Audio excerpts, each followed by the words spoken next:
오늘 함께 나누실 말씀 마태복음 14장 52절입니다. 함께 나누겠습니다. 예수께서 이르시되 그러므로 천국의 제자된 서기관마다 마치 새 것과 옛 것을 그 곳간에서 내오는 집주인과 같으니라. 아멘.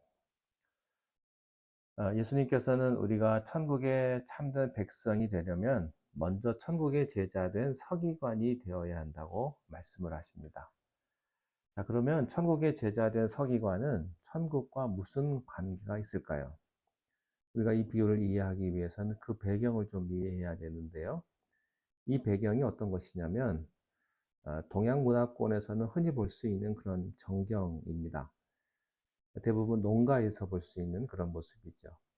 농촌에서는 농사를 짓죠. 농사를 지으면 그 농산물을, 수확한 농산물을 저장할 곳간이 반드시 있기 마련입니다. 한꺼번에 쌓아 놓아야 되기 때문에 또 그것을 판다 할지라도 다 소비한다고 할지라도 그의 그 농산물을 다 어떻게 처리할 수가 없기 때문에 그래서 곳간에다가 농산물을 저장을 합니다. 오늘 본문에 집주인이라는 단어가 나옵니다. 여기 집주인은 어떻게 보면 서양적인 개념은 이해가 안 될지도 모르겠습니다. 동양적인 가부장적인 제도에 있어서의 집주인입니다. 일종의 군주와 같습니다. 동양에서는 그렇지 않습니까? 예전에는 남편이 왕이죠. 아버지가 왕이고 독재자고 가정의 왕입니다. 밥을 먹을 때도요. 아버지 밥상은 따로죠.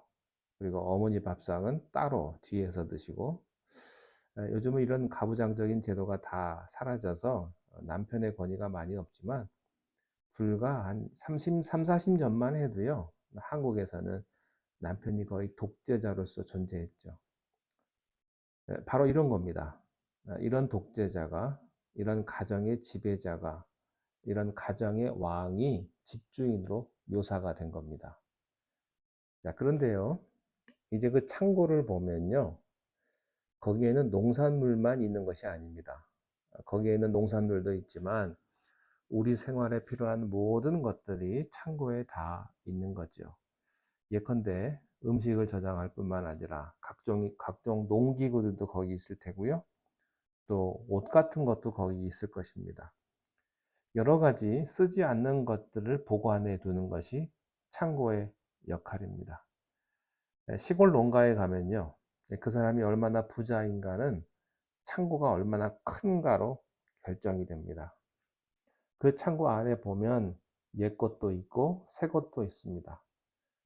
그런데 여기서 조심할 것은 옛 것은 나쁜 것이고 새 것은 좋은 것이다. 이런 뜻이 아닙니다.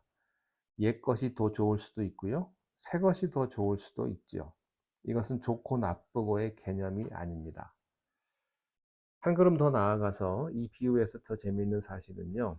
창고를 가진 집주인이 있는데 이 주인이 가난하면 별로 부자가 아니면요. 그 창고에는 자기만 쓸 게 있습니다. 남에게 나누어 줄 것을 보유할 능력이 없기 때문에 그런 거죠. 그러나 부자인 경우는 다릅니다. 자기가 먹고 쓸 것만 가지고 있는 게 아니고 다른 사람에게 무한히 나누어 줄 수 있을 정도로 물건을 가진 사람이 있습니다. 이 사람이 부자입니다. 자, 이제 설명이 끝났습니다. 하늘의 창고를 생각해 보십시오. 천국이란 일종의 커다란 창고입니다. 하나님의 무한한, 무진장한, 상상할 수 없는 모든 것으로 가득 차 있는 창고인 것입니다. 이 창고에 있는 모든 것을 빼낼 수 있는 사람이 누굽니까? 천국의 제자된 서기관입니다. 주인이 창고에서 옛것과 새것을 빼내는 것처럼 천국의 제자된 사람은요, 이 말은 진정으로 천국의 의미를 깨달은 사람은 이 하나님이 예비해 놓으신 이 신령한 축복들, 엄청난 하늘의 보화들을 오늘 실생활에서 마음대로 빼내 쓸 수 있다는 것을 의미합니다. 여러분이 창고를 한번 상상을 해 보십시오. 큰 창고, 무한히 넘쳐 흐를 듯이 어마어마하게 물건들이 쌓여 있는 창고를 상상을 해 보십시오. 자, 쌀을 저장해 놓는 쌀독이 있어요. 오늘 먹으면 내일 다 없어질 그런 쌀독이 아니고 포도포도 끝이 없는 그런 그릇, 어 그런 컨테이너를 상상해 보십시오. 자, 기름. 오늘 쓰면 마지막 떡을 구울 수 있는 마지막 기름이 아니고 부어도 샘물처럼 솟아나는 엄청난 기름이 있는 그런 컨테이너를 상상을 해 보십시오. 그렇습니다. 어떤 절대 권력을 가진 군주가 자기의 종들이나 가축들, 또 각종 보화나 무기들을 주고 싶은 사람에게 무제한으로 주는 것, 그것이 바로 천국의 그림입니다.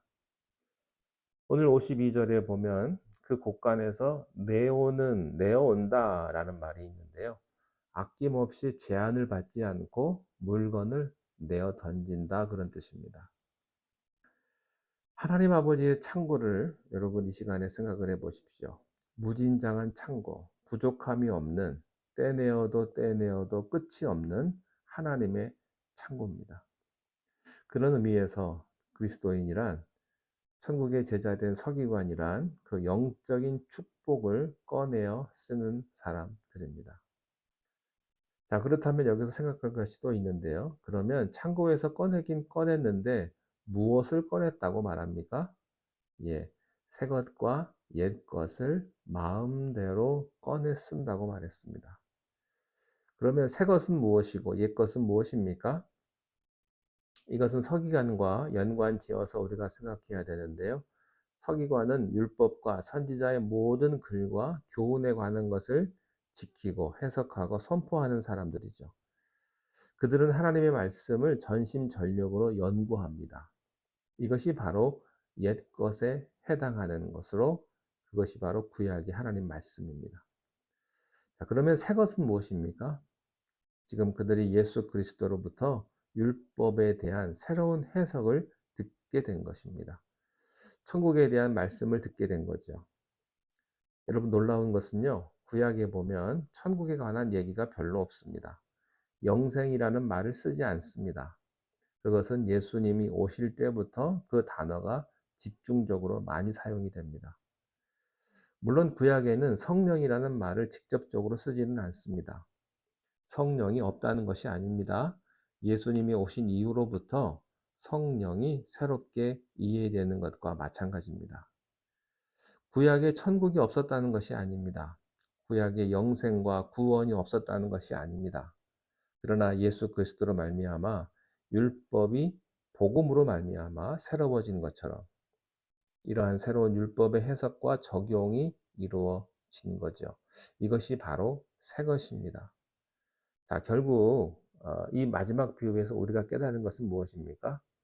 천국이란 엄청난 말씀의 보화라는 것입니다. 구약과 신약, 율법과 복음, 옛것과 새것, 이 모든 것들이 섞여져서 하나님의 보화를 이루는 것입니다. 하나님의 은혜의 창고에는요, 끝없이 풍성한 말씀이 있습니다. 너희는 먼저 그의 나라와 그의 의를 구하라. 그리하면 이 모든 것을 너희에게 더하여 주시리라. 저는 이 말씀을 믿습니다. 하나님은 우리에게 일용할 양식을 주십니다. 먹고 입고 살 것을 주십니다. 우리들이요, 걱정한다고 해서 머리털 하나가 검어지지 않아요. 하나님은 우리의 육신의 모든 것을 다 채워주십니다. 병을 고쳐주실 것입니다. 하나님은 영생과 부활을 주십니다. 그것이 말씀에 있습니다. 성경 안에 천국이 있습니다. 성경 안에 예수 그리스도가 있고 성경 말씀 안에 기적이 있습니다. 저는요, 너희는 마음에 근심하지 말라. 하나님을 믿으니 또 나를 믿으라. 걱정하지 않습니다. 또 외로워하지 않습니다. 하나님 나라에는요, 엄청난 것들이 다 있습니다. 우리의 모든 문제를 해결할 수 있는 풍성한 것들이 가득 차 있습니다. 이것이 예수님의 마지막 비유의 말씀입니다. 자, 우리는요, 오랫동안 7가지 비유를 들었고요. 천국에 관해서. 그리고 이 비유를 해석한 또 하나의 비유를 들었습니다. 여기서 우리가 세 가지로 정리할 수 있습니다. 첫 번째는 천국은 분명히 있다는 사실입니다. 여러분, 천국은 분명히 있습니다. 하나님은 분명히 계십니다. 하나님이 없다고 생각하면, 하나님이 없다고 주장하면 무슨 일이 생길까요? 저주가 임할 것입니다. 하나님이 없으면요, 사람은요, 동물하고 별 다름없는 존재지요. 하나님이 없으면 세상 살다가 죽으면 그것으로 끝인 거죠. 여러분, 하나님이 계시다고 생각하면 죄 지을 수 있어요? 없죠. 예수 믿는 사람이 왜 죄 짓는지 아십니까? 죄 짓는 순간에는 하나님이 안 계신다고 착각하기 때문에 그래 죄 짓는 겁니다. 하나님이 두려우면 죄 못 짓습니다. 네. 그러니까 죄 짓는 순간에는 하나님이 잠깐 눈에 안 보이는 거죠. 생각을 안 하는 겁니다. 그러니까 거짓말도 하고 사기도 치고, 하나님이 딱 보고 계신다면, 그 생각이 있다면 죄 지을 수 있을까요? 여러분, 교회에서 혹시 싸움이 났습니다. 삿대질하고 욕을 했다고 생각을 해 보십시오. 하나님이 옆에서 보고 계신다면 그럴 수 있을까요? 못하죠. 하나님이 옆에 계시는데 어떻게 그러겠어요? 그러니까 하나님이 계시다는 생각을 안 하는 거죠. 못하는 건지. 여러분, 이렇게 살다가 세상이 끝이라면 우리가 정의를 위해 살아가야 할 필요가 뭐가 있겠습니까? 선을 위해 살아야 될 필요가 뭐가 있겠습니까? 내가 그 많은 오해를 받고 억울함을 당하면서도 우리가 진리 가운데 살아야 될 이유는 무엇입니까? 그것으로 끝난다면, 그러면 한평생 잘 먹고 잘 살면 제일 행복한 거 아니겠습니까? 하나님이 없다는 생각은요, 이처럼 무서운 결과를 낳는 것입니다. 그러나 하나님을 인정하는 곳에 이 현실은 잠깐이요, 천국이 영원하다고 믿는 사람에게 현실을 경건하게, 진실하게, 또 의롭게 살게 되는 것입니다. 둘째로 깨닫는 것은요, 천국은 우리의 삶에서부터 시작된다는 것입니다. 천국은 죽어서만 가는 곳이다 라고만 생각하면 안 됩니다. 천국은 예수 그리스도를 영접하는 데서부터 시작됩니다. 여러분의 손에 하나님의 말씀이 주어지는 순간입니다. 천국의 씨는 뿌려지는 거죠. 셋째로요, 천국에는 끝이 없는 보화가 있습니다. 세상 물건을 우리가 쓰면 그것은 달아지잖아요. 돈도 없어지고 다 없어지지만, 천국의 것은 쓰면 쓸수록 많아진다. 퍼주면 퍼줄수록 더 많아진다. 이것이 천국입니다. 천국은 아낌없이 나누어 주는 것입니다. 그런데 중요한 게 있습니다. 이 천국을 시작하려면 누구와 함께 시작해야 합니까? 예수 그리스도와 함께 시작해야 합니다. 예수 그리스도를 영접하십시오. 그리고 여러분의 손에 성경책을 쥐기 시작을 하십시오. 말씀은 봐야 되고요, 말씀은 들어야 됩니다. 성경책은 여러분 책꽂이에 꽂아 놓는 책이 아닙니다. 일주일에 한 번 교회 올 때 들고 오는, 요즘에는 일주일에 한 번 들고 오지도 않으시는 것 같은데, 여러분, 일주일에 한 번 먼지 털고 들고 오는 그런 책이 아닙니다. 가방에 넣고 다니는 것이 중요한 게 아니에요. 성경은 펴서 읽어야 합니다. 말씀을 들어야 합니다. 말씀을 외워야 합니다. 그리고 말씀을 묵상해야 합니다.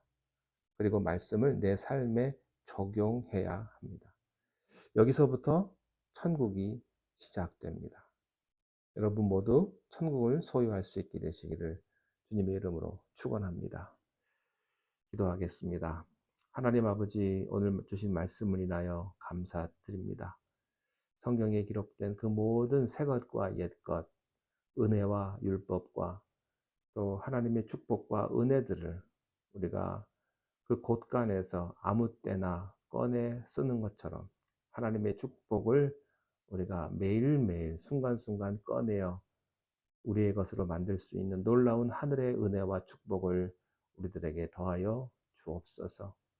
말씀을 읽게 하시고, 말씀을 듣게 하시고, 말씀을 묵상하며 우리의 삶에 말씀을 적용하는 놀라운 축복을 우리들에게 허락하여 주옵소서. 예수님의 이름으로 기도하옵나이다. 아멘.